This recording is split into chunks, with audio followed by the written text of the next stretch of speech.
Troops overseas, no sign of peace, corporatocracy. Baby, I gotta speak my mind because it's tearing me apart. He kept the Patriot Act, the CIA wiretaps, and extraditions in the dark.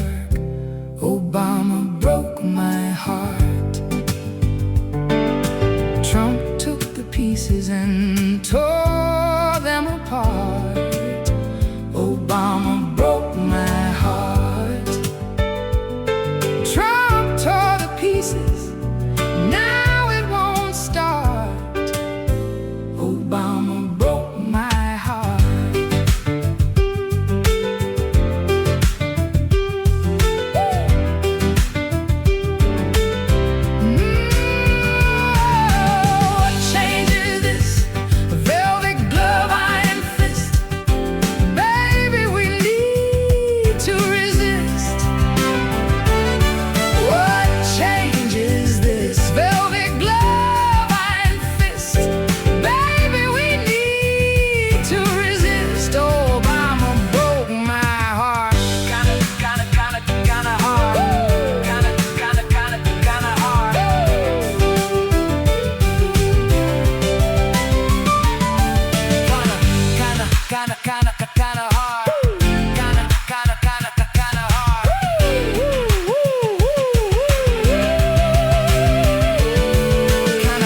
Sing about Obama in a time like this.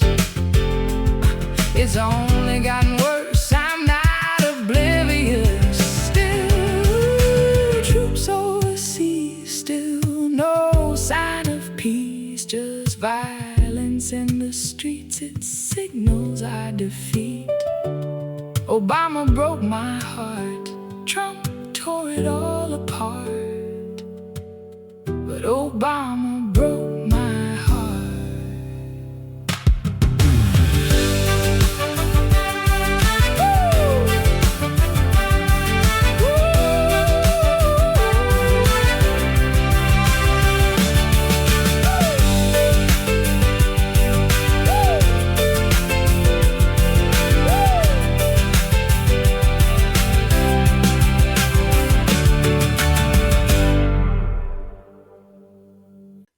The Blueprint for a Prison Planet. From Oklahoma City to the digital Panopticon. To understand the architecture of the modern surveillance state, one must step away from political rhetoric and look strictly at the laws of probability. The transition of the global order into a high-tech digital panopticon was not an organic response to unforeseen tragedies. It was a pre-planned geopolitical pivot that required catastrophic manufactured catalyst to launch. When you calculate the mathematical odds of matching structural anomalies, pre-drafted foreign policy wish lists, insider trading spikes, and immediate legislative crackdowns across multiple decades, a distinct operational blueprint emerges. Phase 1. The cosmic alignment of collective trauma. On the morning of September the 11th, 2001, at exactly 7 a.m. Eastern Time, geostationary satellites registered a sudden, violent distortion in the Earth's geomagnetic lines of force. Mainstream astrophysics documents this as a textbook solar wind stream slamming into a vulnerable magnetosphere. However, to researchers of consciousness and morphogenetic fields, it represents a profound, chilling synchronicity. Hours before the first airplane ever struck the North Tower, The energetic baseline of this planet was already recording an impending global psychic shockwave. Okay. This leads us to the trapped energy matrix. This is engineering trauma, where this 9/11 was an engineered traumatic event. It unleashes a mass existential terror. This is the loosh. So the pop culture symbolism we have here is your all-seeing eye of the minions, the all-seeing eye of the Panopticon, the eye of Sauron, this scanning AI that will have ubiquitous universal facial recognition. And the fact that in Monsters Inc., the fear is fuel. The fear is a biological plasma that can be harnessed, that can be obtained, so to speak, that can energize beings. This is the great conspiracy of all conspiracies. But collectively, the psychic trauma that the world and the United States in particular underwent on 9/11 is worth noticing. So Hollywood famously illustrated this mechanism in the Pixar classic Monsters, Inc. A corporate shadowy elite operates behind closed doors, intentionally harvesting the raw terror of children to power their entire world, a concept known in the esoteric research as loosh. And of course, we have the physical correlate as the adrenochrome, the adrenalized blood that's meant to be a trip and a rush. At the center of this fear-harvesting matrix sits a giant single all-seeing eye, the reptilian eye of Sauron, if you prefer. When a population is thrown into a state of absolute terror, their critical thinking paralyzes, right? Flight, fight, or freeze. And freeze is so often what is the grip of fear, one might say, of the pelvic floor, the pelvic core, gripped, not even covering up our genitals, not even getting the blood flow to the extremities so we can run, just a freeze because we're not sure where the terror is actually coming from. So when a population is thrown into a state of absolute terror, their critical thinking paralyzes. While the masses are blinded by engineered emotional trauma, the physical blueprints of a totalitarian security grid are quietly activated on the ground. Phase 2, the neoconservative wish list and the new Pearl Harbor. In September 2000, exactly 1 year before the towers fell, a neoconservative think tank known as the Project for the New American Century, PNAC, published a seminal report titled Rebuilding America's Defenses. The group's membership read like a roster for the future Bush administration, including Dick Cheney, Donald Rumsfeld, Paul Wolfowitz, and Jeb Bush. The document was remarkably candid about its goals to secure absolute, unchallengeable global military dominance, hegemony, one might say, for the United States. However, the authors recognized a massive bureaucratic hurdle. They noted that the sweeping multi-trillion dollar technological transformation of the military and the aggressive policing of the globe would take a long time to implement, quote, absent some catastrophic and catalyzing event like a new Pearl Harbor. Exactly 1 year later, the quote, new Pearl Harbor arrived and the blueprint was instantly activated. Phase 3, the subterranean beta test, Oklahoma City, 1995. The operational model for this catalyst did not begin on September the 11th, 2001. A chilling precursor occurred on April 19th, 1995, with the bombing of the Alfred P. Murrah Federal Building in Oklahoma City. The official narrative attributes the catastrophic destruction strictly to an external, street-level ANFO truck bomb. However, a major physical and eyewitness anomaly remains anchored to the testimony of Jane Graham, a ninth-floor HUD employee. Days before the blast, Graham went down to the building's underground parking garage. She witnessed a group of unidentified, unmarked men who wore no building IDs. They held blueprints and wiring and were actively working directly on the building's main cylindrical concrete support columns. When confronted, they refused to identify themselves and quickly left the area. The physical reality of the damage backed up her story.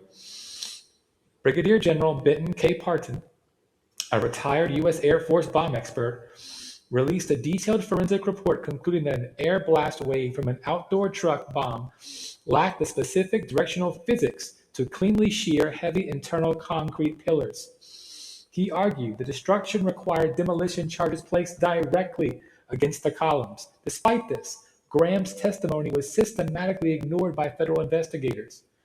The pattern of denying internal structural tampering had begun. Phase 4, 6 degrees of stratosec. 6 years later, the exact same subterranean anomaly manifested in Manhattan, wrapped in an even more improbable layer of corporate coincidence.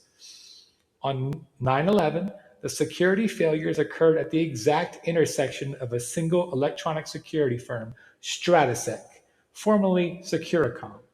This company held the security contracts for 3 critical nodes of the tragedy. Marvin P. Bush was actually the director and shareholder. So we have Stratosec held security for the World Trade Center complex, United Airlines, Dulles Airport, which is we have flights 175 and 93, and then flight 77 was boarded at Dulles. So again, the World Trade Center complex, United Airlines, and Dulles Airport. This is the 3 nodes, if you will, of the 9/11 attack, connected by Stratosec.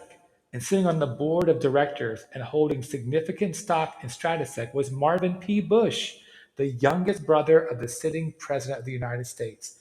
The statistical anomaly deepens exponentially over the weekend of September the 8th and 9th, 2001. Multiple World Trade Center tenants, including senior database administrator Scott Forbes, reported an unprecedented 36-hour power down in the top half of the South Tower.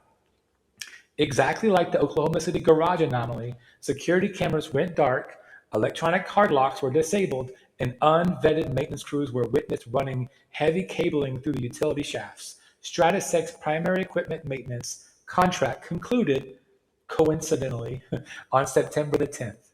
The next morning, the security cameras at Dulles International Airport mysteriously failed to provide clear, functional footage of the hijackers passing through checkpoints to board Flight 77. Phase 5, Advanced Warnings and Market Foreknowledge. The concept of a coordinated elite foreknowledge is fueled by document, highly selected data points and market behavior distributed days and hours prior to the attacks. The airline put options. An unprecedented volume of put options flooded the stock market on September the 6th and 7th. These anomalies specifically targeted only United Airlines and American Airlines, the exact 2 carriers hijacked on 9/11. The volume was up to 4 times higher than normal, indicating massive insider trading and prior knowledge of an impending airline disaster. High-level warnings. Highly placed officials and political figures, including the mayor of San Francisco, reportedly received sudden last-minute warnings from federal contacts advising them to exercise extreme caution regarding commercial air travel in the second week of September. Absentee elite. On the morning of September the 11th, a statistically anomalous number of high-profile CEOs, international dignitaries, and corporate leaders who held offices in the Twin Towers were absent from work, citing sudden schedule shifts or last-minute meeting cancellations. Phase 6, the physics paradigm, the path of maximum resistance. The centerpiece of the official 9/11 narrative relies on a physical proposition that defies traditional structural engineering, that office fires and jet fuel cost 3 massive steel-framed skyscrapers to implode with absolute symmetry. To understand the mathematical unlikelihood, one must analyze the physics of a progressive collapse, the resistance factor. For a building to collapse under its own weight due to localized fire damage, the falling top section must strike the cold, undamaged steel columns below it. This creates immense physical resistance, which naturally slows down, tilts, or completely halts the collapse. The symmetrical implosion. On 9/11, World Trade Center Towers 1, 2, and 7 fell down through the path of maximum resistance with absolute symmetry into their own footprints. Most notably, World Trade Center 7, a 47-story skyscraper that was never hit by a plane, collapsed in just 6.5 seconds, matching the acceleration of gravity. For a building to fall at free fall speed, all structural support columns must be removed simultaneously. If even a fraction of the steel pillars offered resistance, the collapse would be delayed and asymmetrical. Phase 7, the quantum deviation, 1 in a million. Mainstream academics argue that human thoughts cannot warp physical fields, but if we look at the data, the fabric of reality itself recorded an impossible alignment. Look at the Global Consciousness Project, a worldwide network of quantum random number generators originally developed out of Princeton University. On a normal day, these machines generate a perfectly balanced 50-50 stream of pure, unpredictable data. But on September the 11th, that randomness completely deviated and collapsed. The network suffered an astronomical deviation from baseline randomness. The data did not just react to the physical explosions. The quantum randomness began warping 3 hours before the first plane ever touched a tower. The odds of this deviation happening by pure chance were calculated at more than 1 in a million. Whether it was cosmic alignment or an engineered script, the barrier between human global emotion and physical reality vanished on that morning. On Phase 8, the 7-country hit list. The true scope of the post 9/11 military agenda was exposed from within the highest ranks of the Pentagon itself. Retired U.S. Army General Wesley Clark famously revealed that just weeks after September the 11th, a senior military staff officer showed him a classified memo from the Office of the Secretary of Defense. The memo outlined a sweeping military campaign designed to systematically dismantle the regimes of the Middle East. As General Clark recounted, the directive was explicit. We're going to take out 7 countries in 5 years, starting with Iraq and then Syria, Lebanon, Libya, Somalia, Sudan, and finishing it off, Iran. The post 9/11 wars had nothing to do with chasing cave-dwelling terrorists or finding weapons of mass destruction. It was the methodical, or if you want to say methodological, execution of the PNAC blueprint designed to clear a path straight toward regional dominance. Phase 9, beta test to full rollout, the legal coup. The ultimate proof of this operational blueprint is found by looking at who benefited, cui bono, and how the legal framework of the United States was permanently altered after each event to create a digital panopticon. The 95 beta test. In the immediate wake of the Oklahoma City bombing, the Clinton administration passed the Anti-Terrorism and Effective Death Penalty Act of 1996. This massive piece of legislation expanded federal law enforcement powers, granted unprecedented surveillance capabilities to federal agencies, and restricted civil liberties. It served as the initial testing ground for domestic surveillance. The 2001 full rollout. Following the shock and awe of 9/11, the Bush administration immediately introduced the pre-drafted USA Patriot Act. This law effectively gutted the Fourth Amendment, establishing the National Security Agency's domestic spying dragnet and birthing the modern digital surveillance state. This system of high-intensity trauma continues to echo across the decades. We see the exact same patterns of shock, informational vacuum, and calls for automated safety repeating in our modern news cycle. From the cylindrical columns of the Murrah building garage to the freefall collapse of World Trade Center 7, the public has been systematically conditioned. Oklahoma City was the proof of concept. 9/11 was the full execution. Every tragedy serves as a necessary trauma required to force humanity one step further into a permanent, automated 1984. And don't forget that the BBC reported that Building 7 had collapsed prior to it actually collapsing. We'll have to link that YouTube video if we can still find it, but it was reported as being collapsed. And Mr. Silverstein specifically said due to the loss of life and the concern over additional loss of life, he thought it was best if they just pull it. And people have taken pull it to mean have the building, I don't know, imploded in a controlled demolition. He's later come back and said that wasn't what he meant. He meant get the firefighters to safety. But the fact that it was reported as being imploded, and then it was not long after, it was like at 5:45 in the evening that the third building went down. The first two were in the morning. And the fact that PNAC was looking for this catalyzing catastrophic event and then got it. And the fact there was also drills going on that morning. Both we had a drill and so did Russia. There was a lot of confusion as to whether that was real or not initially. But the Marvin Bush Stratosec connection and the fact that the security contracts were up on September 10th and that Rumsfeld had just announced we were at war with the Pentagon on September the 10th, all this missing money. And then the area of the Pentagon that was hit was the area investigating this missing money. And it led us off into a wild goose chase of terrorists. And now these same terrorists that have taken over Syria, it's benefited the Zionist Greater Israel Crusade. Om Shanti Om.